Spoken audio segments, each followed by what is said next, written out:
இந்த பள்ளிவாசல் என்பது அல்லாஹ்வுக்குரியது. வேற யாரையும் நீங்கள் பிரார்த்திக்க கூடாது, அழைக்க கூடாது என்று அல்லாஹ் கட்டளை இடுகிறான். ஆனா என்ன நடக்குது?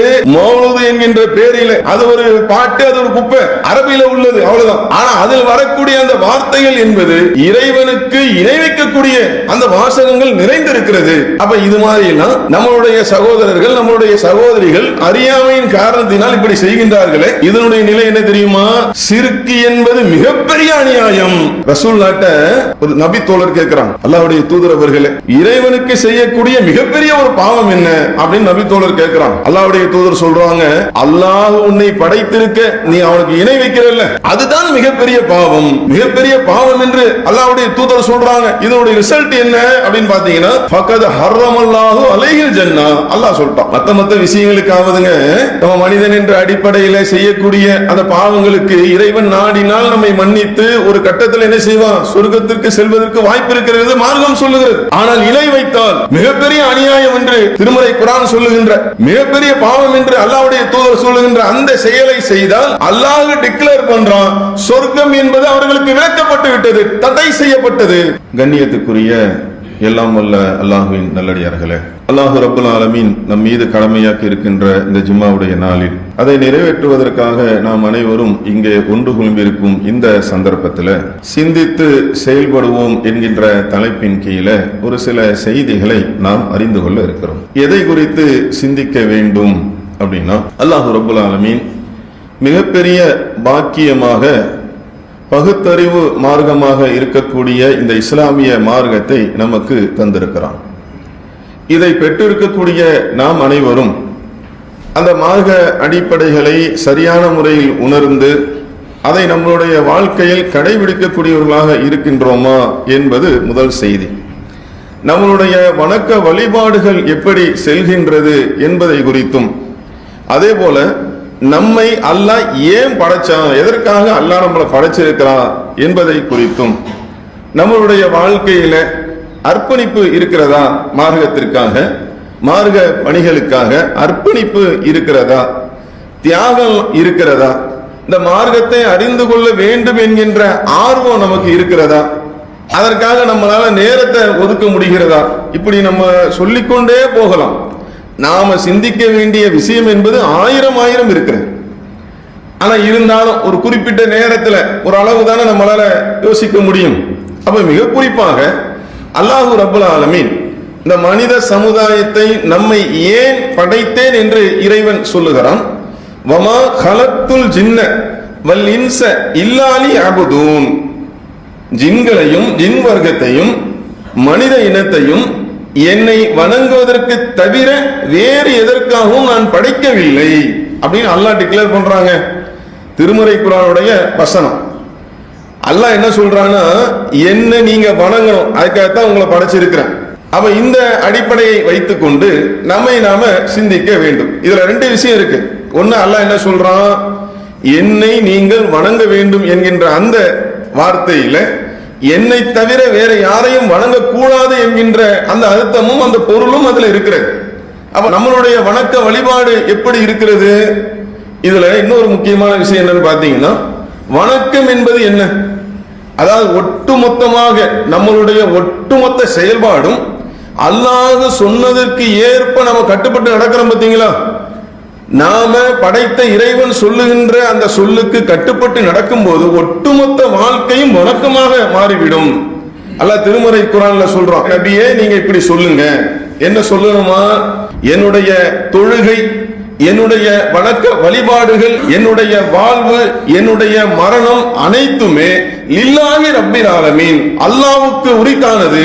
அப்ப அந்த வணக்கம் இருக்குல்ல, அது ஒரு விரிவான பொருள் கொண்ட ஒன்று. இந்த வசனத்தை நம்ம நினைவில் வைத்துக் கொள்ள வேண்டும். அப்ப ஒட்டுமொத்தமாக அனைத்துமே அல்லாஹ்வுக்கு நாம கட்டுப்பட்டு நடக்க வேண்டிய இடத்தில் தான் நாம இருக்கிறோம். நம்மளுடைய வணக்க வழிபாடுகள் அப்படி இருக்கிறதா என்று ஒரு கேள்வி இருக்கிறது. அதை தாண்டி நம்மை சுற்றி இருக்கக்கூடிய இஸ்லாமியர்கள், முஸ்லிம்கள், அவர்களுடைய நிலை என்ன அப்படின்னு சொல்லி நம்ம பார்க்கணும். ரெண்டு தரப்பா என்ன செய்யலாம், நம்ம இவர்களை நாம பிரிக்கலாம். ஒருத்தர் யாரு, ஒரு சாரார் யாரு, வணக்க வழிபாட்டில் குறை வைக்கக்கூடியவர்கள். இந்த உலக மோகத்திற்காக, பொருளாதாரத்திற்காக என்னவோ இந்த உலகத்தில் நிரந்தரமாக இருந்து விடுவோம் என்கின்ற மாதிரி, மரணம் என்பது இல்லை, மறுமை என்பது இல்லை என்பது போன்று நம்மளுடைய சகோதரர்கள், நம்மளுடைய சகோதரிகள் இந்த உலக மோகத்தில் மூழ்கி வணக்க வழிபாடுகளில் அலட்சியம் காட்டக்கூடிய அப்படி ஒரு சாரார். இன்னொருத்தர் யாரு? இன்னொரு சாரார் படைத்த இறைவனை வணங்குவதற்கு பதிலாக அல்லாஹ்வுக்கு இணை வைக்கக்கூடிய காரியங்களை, அது போன்ற செயல்பாடுகளை செய்யக்கூடிய ஒரு சாரார். இந்த ரெண்டுமே ரொம்ப டேஞ்சரானதுங்க. இந்த ரெண்டுமே பெரிய அளவுக்கு மறுமையில நஷ்டத்தை பெற்றுத்தரக்கூடிய ஒன்றாக இருக்கிறது. அல்லாஹ் தன் திருமறை குர்ஆன்ல சொல்லி தருகிறான், யா அய்யுஹல்லதீன ஆமனு லா துல்ஹிக்கும் அம்வாலுக்கும் வலா அவுலாதுக்கும் அன் திக்ரில்லாஹ் வமை யஃபால் தாலிக ஃபஉலாயிக ஹுமுல் காசிரூன். என்ன அர்த்தம்? அல்லாஹ் பேசுகிறான், நம்பிக்கை கொண்டவர்களே, இறை அடியார்களே, உங்களுடைய மக்கள் செல்வமோ உங்களுடைய பொருள் செல்வமோ அல்லாஹ்வுடைய நினைவை விட்டு திசை திருப்பிவிட வேண்டாம். அப்படி யாரெல்லாம் திசை திரும்புகின்றார்களோ, அப்படி செயல்படுகிறார்களோ அவர்கள் நஷ்டவாளிகள், நஷ்டமடைந்தோர் என்று அல்லாஹ் சொல்றான். அல்லாஹ்வே நஷ்டமடைந்தோர் என்று சொன்ன நிலைமை என்னங்க? யோசித்து பாருங்கள். ஆனா இன்றைக்கு நம்மளுடைய இஸ்லாமிய சகோதரர்கள் சர்வ சாதாரணமாக இதெல்லாம் ஒரு பெரிய விஷயமா என்பது போன்று கேள்வி எழுப்பிக் கொண்டு வணக்க வழிபாட்டில் குறை செய்யக்கூடியவர்களாக, குறை வைக்கக்கூடியவர்களாக இருப்பதை நாம் கண்கூடாக நாம பார்க்கிறோம். அப்ப இதுல இன்னொரு விஷயமும் இருக்குங்க. என்ன விஷயம் அப்படின்னா, பொருளாதாரம் தேவை இல்லை என்று அல்லாஹ் சொல்லவில்லை, குடும்பம் தேவையில்லை என்று சொல்லவில்லை. இதுதாங்க இஸ்லாத்தில் உள்ள மிகப்பெரிய ஒரு பியூட்டி. என்ன தெரியுமா? நீங்க மத்த சித்தாந்தங்கள்லாம் பார்த்தீங்கன்னா, நீங்க எல்லாத்தையும் விட்டுட்டு என்ன செய்யணும்? விலகி அவங்க ஏதோ கடவுள்னு சொல்றாங்களோ அந்த அடிப்படையில் அதை நோக்கி நீங்கள் உங்கள் பாதையை அமைத்துக் கொள்ள வேண்டும் அப்படின்னு சொல்றாங்களா இல்லையா? ஆனா இங்க இஸ்லாம் என்ன சொல்றது தெரியுமா? உங்களுக்கு செல்வம் தேவை, பொருளாதாரம் தேவை, அதை வைத்து நிறைய நன்மையான காரியங்களை செய்ய முடியும். அதே போல மனைவி தேவை, தஸ்குனு இல்லையா அல்லாஹ் குர்ஆன்ல சொல்றான். அந்த மனைவியிடத்தில் தான் உங்களுக்கான அமைதி இருக்கிறது. அப்ப அதே மாதிரி குடும்பம் தேவை. இத்தனையும் சொல்லிட்டு அல்லாஹ் சொல்றான். ஆனா ஒரே ஒரு எச்சரிக்கை, உங்களுக்கு குடும்பம் தேவைதான், பொருளாதாரம் தேவைதான், ஆனா அது என்னுடைய நினைவை விட்டு, அல்லாஹ்வின் நினைவை விட்டு உங்களை திசை திருப்பி விடக் கூடாது. நீங்க யோசித்து பாருங்கள் அன்பார்ந்த சகோதர சகோதரிகளே, இன்னைக்கு நம்மளுடைய சமுதாயத்தில் இருக்கின்ற ஏராளமான நிறைய முஸ்லிம்கள் கூட நம்ம சொல்லலாம், ஒரு கொஞ்சம் பேர் தான் என்ன செய்யறாங்க, இந்த மார்க்கத்தை உணர்ந்து சரியான முறையில் நடக்கக்கூடியவர்களாக, அமல்களை அதிகமாக செய்ய வேண்டும் என்று விரும்பக்கூடியவர்களாக இருக்கிறார்கள். ஆனா அதிகமான பேரை நீங்க பாருங்க, என்ன நிகழ்வு? இந்த உலகத்துல என்னவோ அப்படியே நிரந்தரமா வாழ்ந்து விடுவது மாதிரி மூழ்கி கிடக்கிறார்கள். அதனால வணக்க வழிபாடுகள் அலட்சியமாக இருக்கிறார்கள். இன்னொரு பக்கத்துல பார்த்தா அங்க என்னன்னு பார்த்தா இணை வைக்கக்கூடிய காரியம், தர்கா போன்று, தாயத்து போன்று. தற்போது நீங்க இந்த மாசத்துல சீசன், ஒவ்வொரு மாசம் சொல்லுவாங்கல்ல, நீங்க வியாபாரிகள் உங்களுக்கு தெரியும், மாசம் ஒவ்வொரு துறை சார்ந்த ஒவ்வொரு வியாபாரம் சார்ந்த சீசன் இருக்கும். ஆனா இஸ்லாத்தில் இல்லாத விஷயங்கள், இணை வைப்பு வரிகள் கொண்ட அந்த மௌலூதுகள் இந்த மாசத்துல, ரபியுல் அவல் என்று சொல்லக்கூடிய இந்த மாசத்துல சீசன்ல போய் கொண்டு இருக்கிறது. அது எந்த அளவுக்குன்னா, படைத்த இறைவனின் பள்ளியில் உட்கார்ந்து அல்லாஹ் சொல்றான், அன்ன மசாஜிதில்லாஹி ஃபலா தது மஅல்லாஹி அஹதா. இந்த பள்ளிவாசல் என்பது அல்லாஹ்வுக்குரியது, வேற யாரையும் நீங்கள் பிரார்த்திக்க கூடாது, அழைக்க கூடாது என்று அல்லாஹ்வுக்கு கட்டளை இடுகிறான். ஆனா என்ன நடக்குது? மௌலூது என்கின்ற பேரில அந்த வரிகள் இருக்குல்ல, அது ஒரு பாட்டு, அது ஒரு குப்பை, அரபியில உள்ளது, அவ்வளவுதான். ஆனா அதில் வரக்கூடிய அந்த வார்த்தைகள் என்பது இறைவனுக்கு இணை வைக்கக்கூடிய அந்த வாசகங்கள் நிறைந்திருக்கிறது. அப்ப இது மாதிரி எல்லாம் நம்மளுடைய சகோதரர்கள், நம்மளுடைய சகோதரிகள் அறியாமையின் காரணத்தினால் இப்படி செய்கின்றார்களே, இதனுடைய நிலை என்ன தெரியுமா? அல்லாஹ் திருமறை குர்ஆன்ல சொல்லி தருகிறான். லுக்மான் என்கின்ற அந்த அத்தியாயத்துல அந்த நல்லடியார் சொல்வது போன்று, யா புனைய லா துஷ்ரிக் பில்லாஹ் இன்ன ஷிர்க லதுல்முன் அலீம். என்னுடைய அருமை மகனே, நீ இணை வச்சிராதப்பா. என்ன காரணம் தெரியுமா? ஷிர்க் என்பது மிகப்பெரிய அநியாயம். ரசூலுல்லாஹ்ட்ட அல்லாஹ்வுடைய தூதர்ட்ட கேட்கிறாங்க, ஒரு நபி தோழர் கேட்கிறாங்க, அல்லாஹ்வுடைய தூதர் அவர்களே, இறைவனுக்கு செய்யக்கூடிய, என மனிதர்கள் நம்ம அவ்வப்போது சில பாவங்கள் செய்யக்கூடிய சில சந்தர்ப்பங்களில் நம்மளையும் அறியாமல் ஏற்படும், அதை நம்ம என்ன செய்வோம்? மனம் திருந்தி நம்ம மன்னிப்பு கேட்போம். இறைவனுக்கு செய்யக்கூடிய மிகப்பெரிய ஒரு பாவம் என்ன அப்படின்னு நபி தோழர் கேட்கிறாங்க. அல்லாஹ்வுடைய தூதர் சொல்றாங்க, அல்லாஹ் உன்னை படைத்திருக்க நீ அவனுக்கு இணை வைக்கிறல்ல, நீங்க அவனுக்கு இணை வைக்கிறீங்கல்ல, அதுதான் மிகப்பெரிய பாவம். அப்ப மிகப்பெரிய அநியாயம் என்று திருமறை குர்ஆன் வர்ணிக்கிறது, மிகப்பெரிய பாவம் என்று அல்லாஹ்வுடைய தூதர் சொல்றாங்க. இதனுடைய ரிசல்ட் என்ன அப்படின்னு பாத்தீங்கன்னா, ஃபகத் ஹர்ரமல்லாஹு அலைஹில் ஜன்னா, அல்லாஹ் சொல்லிட்டான். மத்த விஷயங்களுக்காவதுங்க நம்ம மனிதன் என்ற அடிப்படையில செய்யக்கூடிய அந்த பாவங்களுக்கு இறைவன் நாடினால் நம்மை மன்னித்து ஒரு கட்டத்தில் என்ன செய்வான், சொர்க்கத்திற்கு செல்வதற்கு வாய்ப்பு இருக்கிறது மார்க்கம் சொல்லுகிறது. ஆனால் இணை வைத்தால் மிகப்பெரிய அநியாயம் என்று திருமறை குர்ஆன் சொல்லுகின்ற, மிகப்பெரிய பாவம் என்று அல்லாஹ்வுடைய தூதர் சொல்லுகின்ற அந்த செயலை செய்தால் அல்லாஹ் டிக்ளேர் பண்றான், சொர்க்கம் என்பது அவர்களுக்கு விளக்கப்பட்டு விட்டது, தடை செய்யப்பட்டது. இப்படி நம்மளுடைய சமுதாயத்தை சார்ந்த சகோதர சகோதரிகள் செயல்பட்டு கொண்டிருக்கிறார்களே, முக்கியமா சிந்திக்க வேண்டிய ஒரு பகுதிக்கு நம்ம இப்ப வந்திருக்கிறோங்க. நம்ம வணக்க வழிபாடு இருக்கு, நம்ம செயல்பாடு எப்படி இருக்கிறது, நம்மளுடைய அர்ப்பணிப்பு என்ன, நம்மளுடைய தியாகம் என்ன, இங்கதான் அத்தனை கேள்விக்கு இங்கதான் பதில் காணணும். இவ்வளோ நடக்குத நம்மளை சுத்தி, இந்த சத்திய மார்க்கத்தை எடுத்து சொல்வதற்கு நம்ம எத்தனை பேர் களம் இறங்கி இருக்கிறோம், எத்தனை பேர் நேரத்தை ஒதுக்குறோம் யோசித்து பாருங்கள். மற்ற அனைத்திற்கும் நேரம் இருக்கிறது, பொருளாதார திரட்டுவதற்கு நேரம் இருக்கிறது, மற்ற விஷயங்களை இந்த உலக ரீதியாக நமக்கு சந்தோஷம் தரக்கூடிய அதையெல்லாம் செய்வதற்கு நமக்கு நேரம் இருக்கிறது. ஆனால் நம் கண் முன்னாடி நடக்குது. சில பேர் பாத்தீங்கன்னா என்னவோ இந்த உலகத்தை நிரந்தரமா வாழ்ந்துற மாதிரி அமல்களில் குறைபாடு வைக்கின்றார்கள். அவங்களுக்கு மார்க்கத்தை எடுத்து சொல்ல வேணாவா? அதை தாண்டி இன்னொரு சாரர் இறைவன் சொர்க்கத்தை தடை செய்கிறேன் என்று சொல்லுகிறான். அந்த மாபெரும் அநியாயம், மாபெரும் பாவம், இணை வைப்பு காரியத்தை செய்து கொண்டிருக்கிறார்கள். எல்லாம் நம்ம கண்ணு முன்னாடி தான் நடக்குது. அல்ல கேட்க மாட்டானா? கண்ணை மூடிட்டு எனக்கு தெரியாதுன்னு சொல்லுவோமா? சட்டையை பிடிக்க மாட்டான், என்னப்பா செஞ்ச நீ கேள்வி வராதா? மனுஷன மாதிரி இல்லப்பா எனக்கு அது தெரியாது. நம்மள சில நேரங்கள்ல தெரியாது என்ற வார்த்தையெல்லாம் நிறைய பேர் யூஸ் பண்ணுவாங்க தப்பிக்கிறது. அது எனக்கு தெரியாதுங்க, மறந்துருச்சுங்க, ஞாபகம் இல்லைங்க. சரி, மனுஷனுக்கு ஓகே, அல்லாட்ட முடியுமா? அல்லாஹ் உள்ளங்களில் உள்ளதை அறியக்கூடியவன். உள்ளத்துல இருக்குல்ல, சட்டை போட்டு மறைச்சா தெரியாதா? உள்ளத்துல ஊடுருவி என்ன நடக்குது என்பதை இறைவன் அந்த எண்ணத்தை அறியக்கூடியவன், நம்மளுடைய சிந்தனையை அறியக்கூடியவன். அவன்கிட்ட ஏமாற்ற முடியாது. அப்ப நன்றாக யோசித்து பாருங்கள் அன்பார்ந்த சகோதர சகோதரிகளே. இவ்வளவு அநியாயம் அக்கிரமம் நடக்கிறது, இவ்வளவு பாவங்களை நோக்கி மக்கள் சென்று கொண்டு இருக்கிறார்கள், இஸ்லாமியர்கள் முஸ்லீம்கள். நாம ஒரு சிறு கல்லையாவது நம்ம எடுத்து போட்டோமா? அப்ப நாம என்ன செய்யணும்? இதுதான் நம்ம சிந்திக்க வேண்டிய மைய பகுதி. அப்ப நாம் அது போன்று இருந்து விடக்கூடாது. நாம களத்துல இறங்கணும். இது போன்று மார்க்க பிரச்சாரங்களை நாம எடுத்து சொல்ல வேண்டும், அவர்களை மீட்டெடுக்க வேண்டும். அல்லாஹ்வின் பக்கம் வாருங்கள், நன்மை அதிகமாக செய்யுங்கள் என்று அழைக்க வேண்டும். இணை வைப்பை விட்டு விடுங்கள், ஏக இறைவனான அல்லாஹ்வை மட்டும் வணங்குங்கள் என்று அழைக்க வேண்டும். ஆனா என்ன சொல்லுவோம் நம்ம? எங்களுக்கு என்னங்க தெரியும்? அதுக்கு மட்டும் என்ன சொல்லுவோம்? மார்க்கத்தை நாம் சொல்வதற்கு எங்களுக்கு என்னங்க தெரியும்? நான் என்ன கேட்கிறேன்? சரி, எங்களுக்கு என்ன தெரியும் கேட்கிறோம்ல, சரி நியாயம்தான். என்ன நம்ம முயற்சி எடுத்தோம்?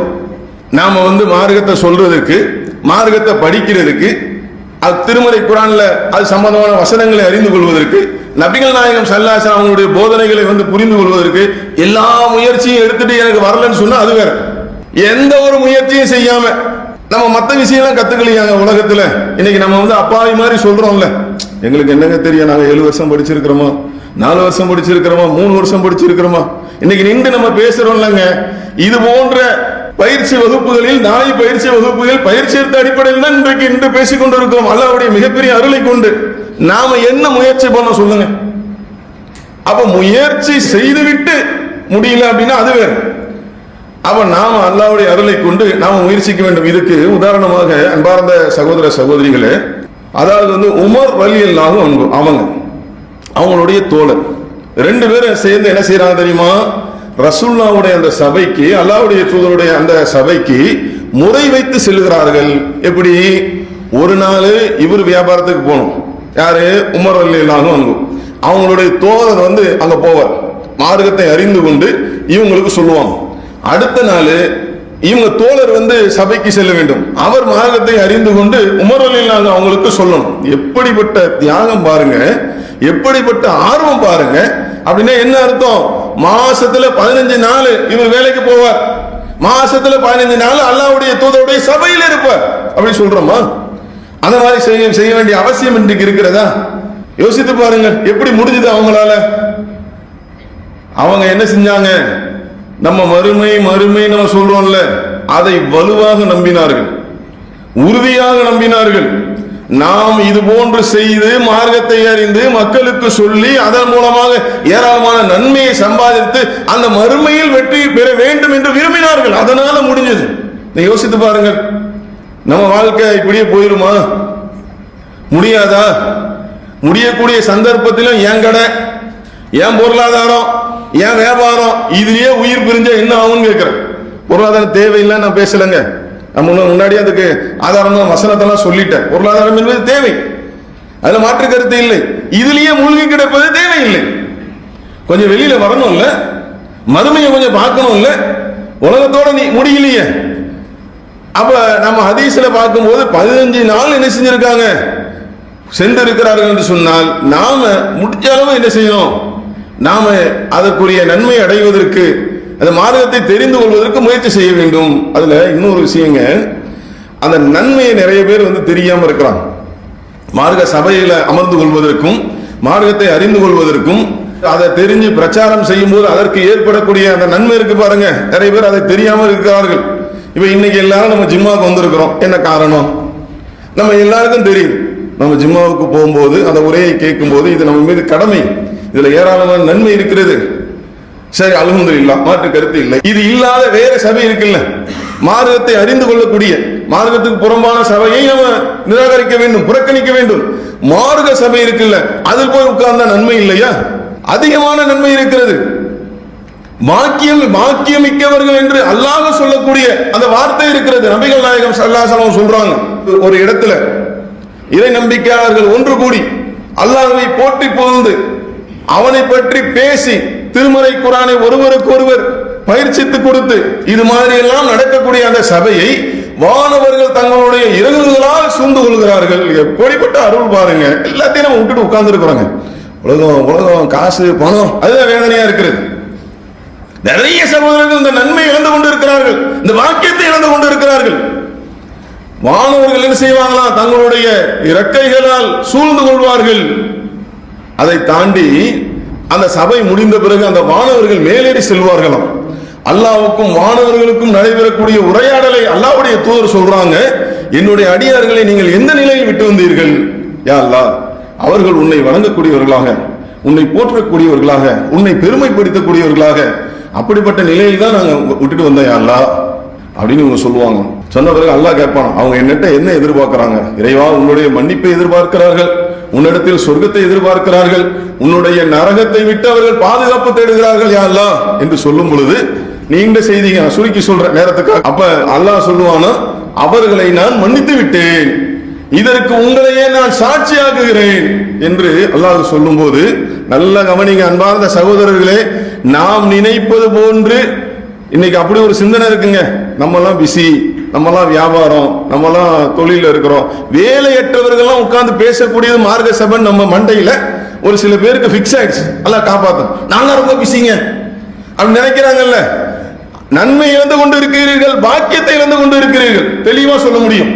என்ன காரணம்? அந்த வானவர் கேட்பாராம், அல்லாஹ் யா அல்லாஹ், அந்த சபையில ஒருத்தர் இருந்தா அவர் எப்படிப்பட்ட நபர் தெரியுமா? அவர் அந்த சபையில கலக்க வேண்டும் என்பதற்காக வரவில்லை, அவர் அந்த வழியா போனார். அப்ப அந்த செய்தி கேட்டு அந்த நேரத்தில் உட்கார்ந்தார். அப்படி ஒண்ணு. இன்னொரு செய்தி என்ன?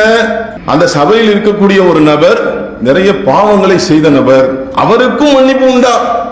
வானவருடைய கேள்வி பொய்தான். அந்த கேள்வியை கேட்கும் போது அல்லாஹ் சொல்லுவானாம், ஆம், இவர்கள் அல்லாஹ்வை என்னை நினைவு கூர்ந்து போற்றக்கூடிய பேசக்கூடிய இந்த சபை என்பது பாக்கியம் பொருந்திய சபை, பாக்கியம் பொருந்திய ஒரு சபை. அதில் கலந்து கொண்ட யார் ஒருவரும் துர்பாக்கியசாலி ஆக மாட்டார். யாரு பாவம் செஞ்ச ஒருத்தர் கூட அங்க வந்தாலும் இதன் மூலமாக அவர் மன்னிக்கப்படுகிறார் என்ற இந்த செய்தியில நம்ம பார்க்கிறோம். அப்ப அன்பார்ந்த சகோதரர்களே, அன்பார்ந்த சகோதரிகளே, அப்ப நாம என்ன செய்யணும்? மார்க்கத்தை அறிந்து கொள்வதில், அதை தெரிந்து கொள்வதில் ஆர்வப்பட வேண்டும். இதற்கான ஏராளமான நன்மைகள் இருக்கிறது. அதே மாதிரி நாம ஒரு அழைப்பாளராக ஆக வேண்டும் என்ற எண்ணம் நமக்குள்ள ஆழமா வரணும். அல்லாஹ் நாடினா ஒவ்வொருத்தருக்கும் நேர்வழிய அல்லாஹ் தந்து விடுவான். நம்ம மூலியமா ஒருத்தர் என் மூலமாக ஒருவர் இந்த தூய இஸ்லாத்திற்கு, இந்த நேர்வழிக்கு வர வேண்டும், சத்திய கொள்கைக்கு வர வேண்டும் என்று நான் விரும்ப வேண்டும். என்ன காரணம்? நபிகள் நாயகம் சொல்றாங்க, உங்கள் மூலமாக யார் அல்லாஹ்வை நோக்கி அழைக்கின்றாரோ, அந்த அழைப்பை ஏற்று அல்லாஹ்வின் அந்த பாதையை நோக்கி யார் வருகின்றார்களோ, இவர் அழைச்சார்ல, அவர் வந்த ஒருவர், அவர் வந்த பிறகு என்னெல்லாம் நன்மையான காரியங்கள் செய்கின்றாரோ அத்தனைக்கும் இவருக்கு ஒரு பங்கு நன்மை கிடைத்துக் கொண்டே இருக்கும், அவருக்கு எந்த விதத்திலும் குறையாது என்று நபிகள் நாயகம் ஸல்லல்லாஹு அலைஹி வஸல்லம் சொல்றாங்களா. எவ்வளவு பெரிய பாக்கியங்க இது. ஆனா நம்ம கணக்கை சரியா போடணும். நம்ம உலக கணக்கு போட்டோம்னு வைங்க, இதுக்காக நம்ம ½ hour ஒதுக்கணும், இதுக்காக நம்ம 1/4 மணி நேரம் ஒதுக்கணும், இதுக்காக நம்ம இந்த நைட்டையே ஒதுக்கணும், நம்ம வேஸ்ட் ஆயிருமே, நம்ம பொருளாதாரம் மைனஸ் 1000 மைனஸ் ஆயிடுமே, 2000 மைனஸ் ஆயிடுமே நம்ம கணக்கு போட்டா அது அவுட்டு. நீங்க மறுமையை மனதில் வைத்து நாம இந்த உலகத்துல கண்டிப்பாக நிரந்தரமாக வாழ போவது இல்லை, என் வாழ்க்கை எப்போது முடியும் என்று தெரியவில்லை, என்னுடைய அவகாசம் முடிந்து விட்டால் அல்லாஹ் சுண்டி இழுத்து விடுவான், என்னுடைய உயிரை வாங்கக்கூடிய அந்த வானவர் வந்து விடுவார், காலும் காலும் பின்னிக்கொள்ளும். அந்த நேரத்தில் என்னால் எதுவும் பேச முடியாது, என்னால் எதுவும் செய்ய இயலாது. என் உடலில் இருந்து உயிர் பிரிந்து விட்டால் நான் சேர்த்து வைத்திருக்கிற கோடான கோடி செல்வங்கள் என்னை காக்கவே காக்காது. இந்த முடிவுக்கு வரணும். நம்ம காக்குமா? கொண்டு வைப்பாங்களா கபர் குழியில? எவ்வளவு பெரிய ஆள் தெரியுமா? இருந்தாங்க பேங்க் பாஸ்புக் வைங்க, இந்த வீட்டு பத்திரம், அந்த பங்களா வச்சிருக்காருல்ல அந்த வீட்டு பத்திரம், அந்த பங்களாவுடைய பத்திரம், இந்த கார் இத்தனை கார் வச்சிருந்தாருல அதனுடைய ஆர்சி புக் எல்லாத்தையும் சேர்த்தா நம்மளை அடக்கம் செய்யறாங்க. அப்படி இல்லை தானே? அப்ப இந்த உலகத்துக்கு தேவைங்க. இதெல்லாம் நம்ம ஏன் சொல்றோம்னா, இந்த உலகத்திற்கு செல்வம் என்பது தேவை, பொருளாதாரம் என்பது தேவை, இதை இஸ்லாம் அனுமதித்திருக்கிறது, மாற்று கருத்து இல்லை. ஆனா ஒன்னே ஒண்ணுதான், இறைவனின் அந்த நினைவை விட்டு திசை திருப்பக்கூடியதாக இருந்துவிடக்கூடாது. ஆகவே அன்பார்ந்த சகோதர சகோதரிகளே, நம்மை சுற்றி ஏராளமாக மார்க்கத்துக்கு முரணான காரியங்கள் நடந்து கொண்டிருக்கிறது. அநியாயமாக என்ன செய்யறாங்க? மிகப்பெரிய அநியாயமாக இருக்கக்கூடிய இணை வைப்பை செய்து நரகை நோக்கி செல்லக்கூடிய ரொம்ப கவலையா இருக்குங்க. பெரிய கூட்டம் இருந்து கொண்டு இருக்கிறது. அதே போல இன்னும் நன்மையை அலட்சியப்படுத்தக்கூடிய, கிடைக்கிற நேரத்தை கூட செல்போனு அதுவும் இதுவும் வீணான பேச்சு, இபாதத்தை இல்லாமல் இருக்கக்கூடிய இந்த சகோதர சகோதரிகளை நாம் அனைவரும் களம் இறங்கி இறைவனின் மார்க்கத்தை படித்து அதன் அடிப்படையில் அவர்களை அழைத்து இந்த மார்க்கத்தில் அதிகமான நன்மையை பெறக்கூடிய நன்மக்களாக ஆக வேண்டும் என்று சொல்லி என்னுடைய முதல் உரை நிறைவு செய்கிறேன். அல்லாஹு அக்பர், அல்லாஹு அக்பர்.